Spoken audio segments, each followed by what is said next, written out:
Bienvenidos. Hoy nos metemos de lleno en un tema, fascinante y a la vez complejo.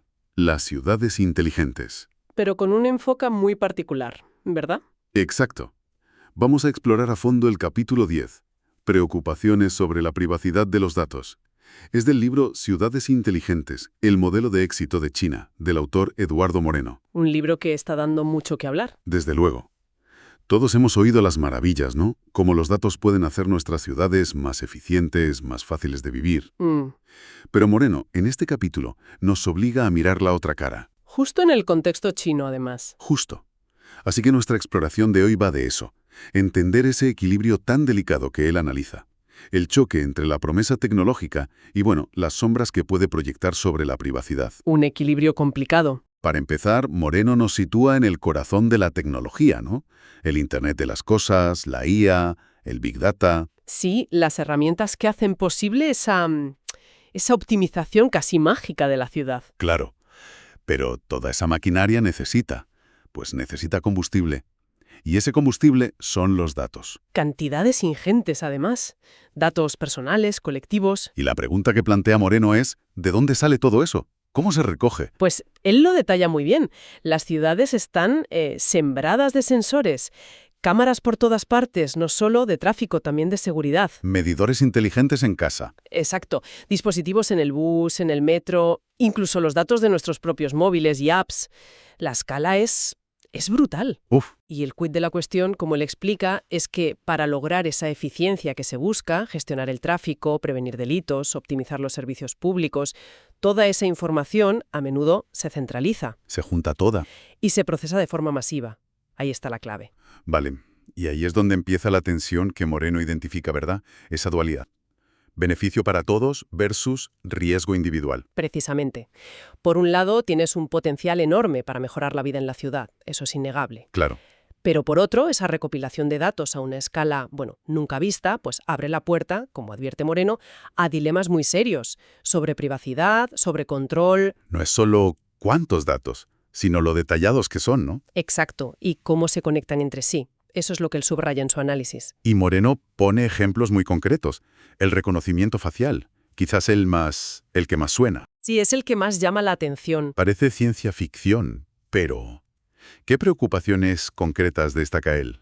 Pues parece Moreno lo usa como un caso de libro, ¿sabes?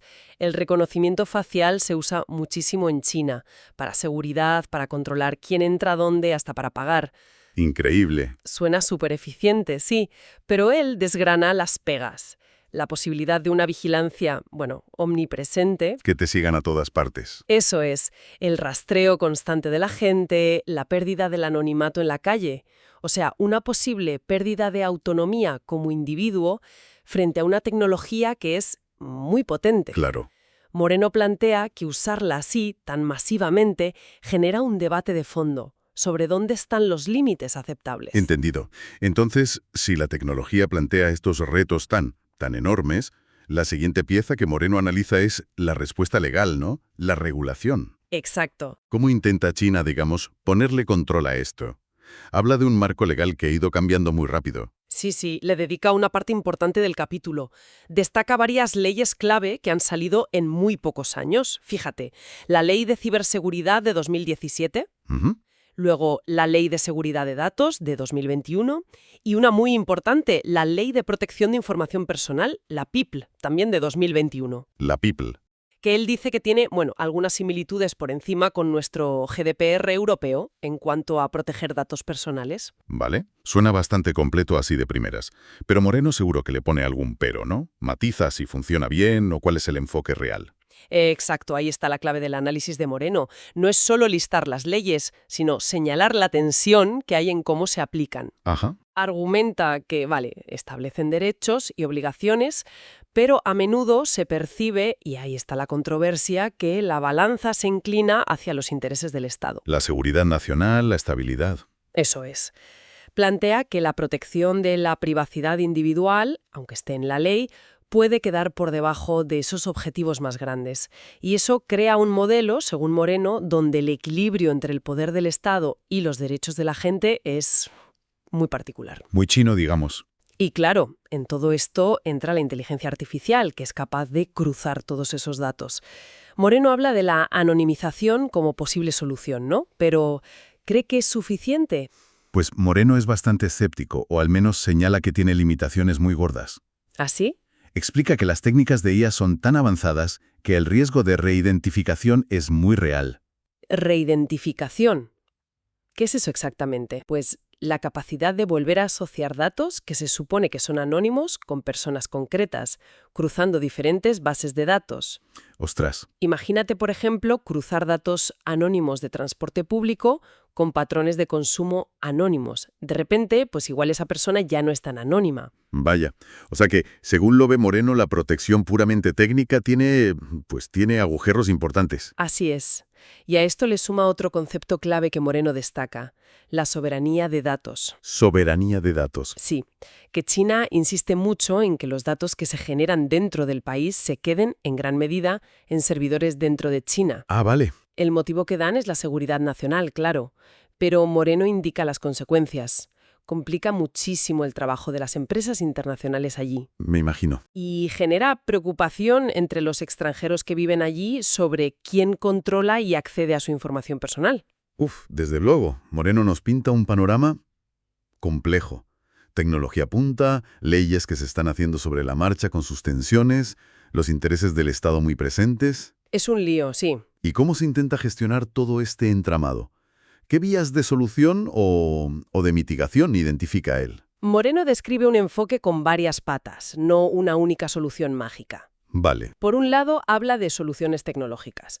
Seguir mejorando el cifrado, explorar técnicas como la privacidad diferencial, que básicamente mete ruido estadístico para que sea más difícil identificar a alguien, poner controles de acceso más estrictos. Tecnología para proteger la tecnología, digamos. Y que la gente sea más consciente de sus derechos y de los riesgos. Pero insiste mucho en que es un equilibrio dinámico, ¿sabes? Un ajuste continuo. Vale, profundicemos un poco más en esas leyes que analiza Moreno. Antes de estas leyes tan específicas sobre datos, había ya una dirección política clara hacia las ciudades inteligentes. Sí, sí. Moreno pone estas leyes en contexto. Habla de planes estratégicos más amplios del gobierno chino. Ajá. Menciona el plan de urbanización de nuevo tipo, que empezó allá por 2014, y los planes quinquenales que vinieron después. Ahí ya se veía el desarrollo de ciudades inteligentes como algo fundamental para modernizar el país y mejorar cómo se gestionan las ciudades. O sea que las leyes de datos llegaron para regular algo que ya estaba en marcha. Exacto. Un campo que ya estaba creciendo a toda velocidad impulsado por esas políticas. Y volviendo a esas tres leyes clave que Moreno desgrana: Ciberseguridad 2017, Seguridad de Datos 2021 y la PIP 2021. Podríamos resumir así, en plan rápido, el objetivo principal de cada una según él. Claro. A ver, según Moreno, la ley de ciberseguridad fue la primera, la que puso el marco general. Se centra en proteger la infraestructura digital crítica del país. Lo básico, digamos. Eso es, pone requisitos de seguridad a las empresas de tecnología y, muy importante, introduce la obligación de guardar ciertos datos en China y de pedir permiso para recoger datos personales. Vale. ¿Y la de seguridad de datos? Esa, dice Moreno, va un paso más allá. Clasifica los datos según lo importantes o sensibles que sean estratégicamente. Ah, interesante. Y pone reglas más detalladas para todo el ciclo de vida del dato. Cómo se recoge, guarda, procesa, transfiere, buscando un uso que sea legal y eficiente. Legal y eficiente. Vale. ¿Y la PIPL? La PIPL es la que Moreno presenta como la más centrada en la persona, en el ciudadano. Regula específicamente cómo tratar la información personal. Refuerza que hace falta un consentimiento claro. ¿Como aquí, más o menos? Sí, principios como la minimización de datos, recoger solo lo necesario, y da derechos a la gente para acceder y controlar su información. Aunque esté inspirada en parte por el GDPR, Moreno recalca que cómo se interpreta y aplica está muy marcado por el contexto chino. Entendido el qué. Ahora el quién. ¿Qué organismo señala Moreno como los principales responsables de aplicar y vigilar todo esto en las ciudades inteligentes? Moreno apunta a varios actores clave. Por un lado, el Ministerio de Vivienda y Desarrollo Urbano Rural, el MOHORT, que es el que da las directrices y los estándares para los proyectos urbanos. El Ministerio de las Ciudades, digamos. Algo así. Por otro, la Comisión Nacional de Desarrollo y Reforma, la NDRC, que es la que impulsa las estrategias nacionales y los programas piloto de ciudades inteligentes. Los que planifican a lo grande. Exacto. Y luego, como el gran vigilante que lo supervisa todo, menciona a la Administración del Ciberespacio de China, la CAC, La CAC. que es el regulador principal para ciberseguridad y protección de datos. Tiene poder para investigar y poner multas. Vaya. Estas agencias, según Moreno, son las que convierten la visión política en realidad y las que gobiernan ese flujo enorme de datos que generan las ciudades. Muy bien. Hemos visto la tecnología, las reglas del juego, según Moreno. Pero falta algo esencial que él también toca. La gente. Claro. ¿Cómo ven los ciudadanos chinos estas transformaciones? ¿Hay más entusiasmo por lo práctico o más preocupación por la privacidad? Moreno presenta una imagen con matices, ¿eh? Indica que, en general, parece que la percepción pública es mayoritariamente positiva, o como mínimo hay una aceptación bastante práctica. ¿Ah, sí? ¿Y por qué? Pues, según él, porque mucha gente nota los beneficios directamente. El tráfico mejora, los servicios públicos van más rápido, pagar es más fácil. La comodidad pesa mucho. Ya, la conveniencia es un factor potente. Desde luego. Pero esa percepción no será igual para todo el mundo, me imagino. Efectivamente. Moreno señala diferencias importantes. La edad influye, claro.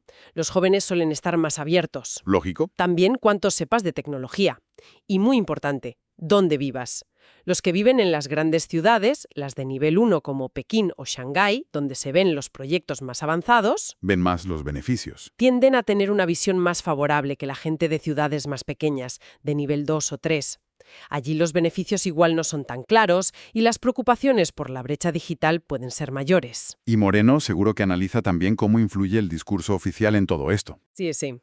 Destaca el papel activo del gobierno y de los medios estatales para vender las ventajas de las ciudades inteligentes. Modernización, eficiencia, seguridad, sostenibilidad. El marketing, vamos. Un poco sí. Los proyectos piloto en algunas ciudades también funcionan como escaparates para conseguir apoyo de la gente. Moreno sugiere que esta promoción constante ayuda a que la opinión pública se incline hacia la aceptación. Aún así, con tanta vigilancia, tanta recogida de datos, tienen que quedar preocupaciones. ¿Cuáles son los principales miedos o críticas que Moreno detecta entre la gente, a pesar de esa aceptación general? Pues, a pesar de la narrativa positiva, Moreno confirma que las preocupaciones existen y son persistentes. La privacidad sigue siendo la número 1, como dice el título del capítulo. Claro. Tantas cámaras, el reconocimiento facial, eso genera inquietud sobre la vigilancia del Estado, sobre posibles abusos o errores. Normal.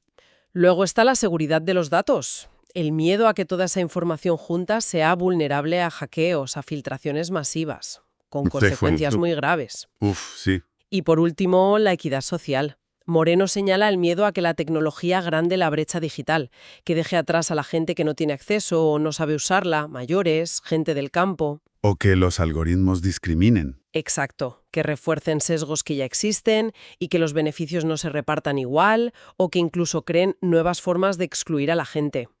Hay una tensión ahí que Moreno describe muy bien entre la comodidad del día a día y esos miedos que están latentes. Y frente a esas inquietudes, ¿Moreno identifica algún mecanismo para que la gente dé su opinión o participe en las decisiones? Menciona que existen algunos canales, periodos de consulta pública, cuando sacan nuevas leyes, plataformas online para comentar sobre servicios de la ciudad.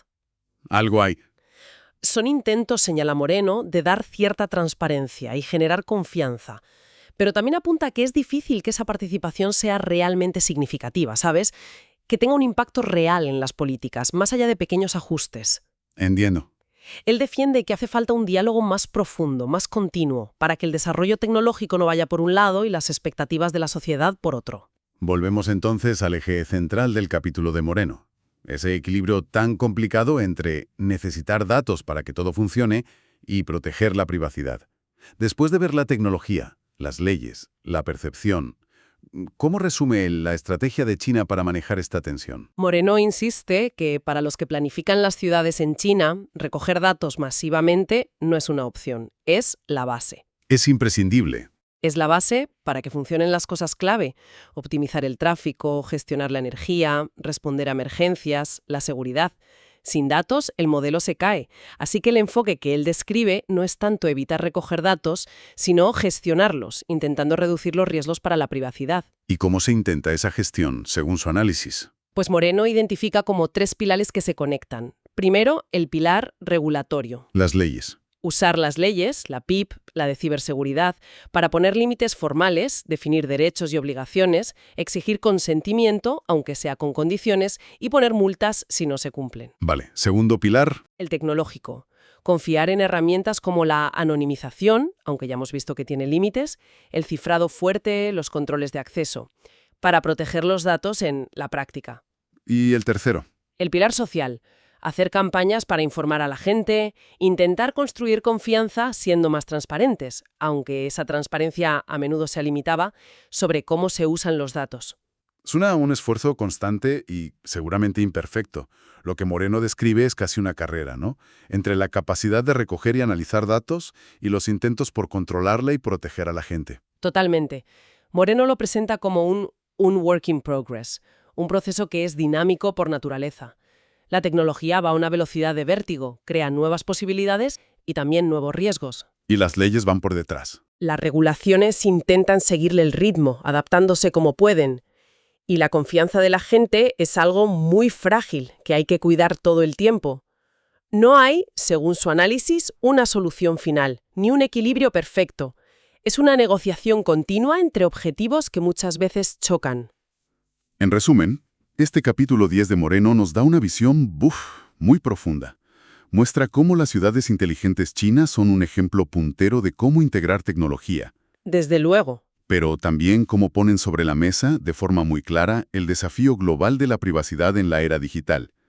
Nos describe un tira y afloja súper complejo entre buscar la eficiencia urbana, los temas de seguridad del Estado y proteger los derechos de cada uno. Y es clave entender, como recalca Moreno, que aunque este desafío lo tenemos todos, en China tiene unas dimensiones particulares, por la escala gigantesca de cómo lo aplican, la velocidad a la que va todo. Y el sistema político, claro. Y el marco político específico que prioriza la estabilidad y el control social. Los marcos legales y cómo lo ve la gente, como él muestra, están cambiando constantemente, intentando adaptarse a esta realidad hiperconectada. Sin duda, la exploración de Moreno en este capítulo nos deja pensando. A medida que la tecnología se mete más y más en el día a día de todas nuestras ciudades, no solo en China, surge una pregunta fundamental que él nos ayuda a plantearnos. Como sociedad, ¿cuál es el precio en privacidad que estamos dispuestos a pagar por tener ciudades más eficientes y cómodas? Buena pregunta. Y quizás más importante aún, ¿qué protecciones, qué derechos deberíamos considerar absolutamente básicos, intocables, en este nuevo mundo? Sea cual sea el modelo de ciudad inteligente que se adopte. Da mucho que pensar, la verdad.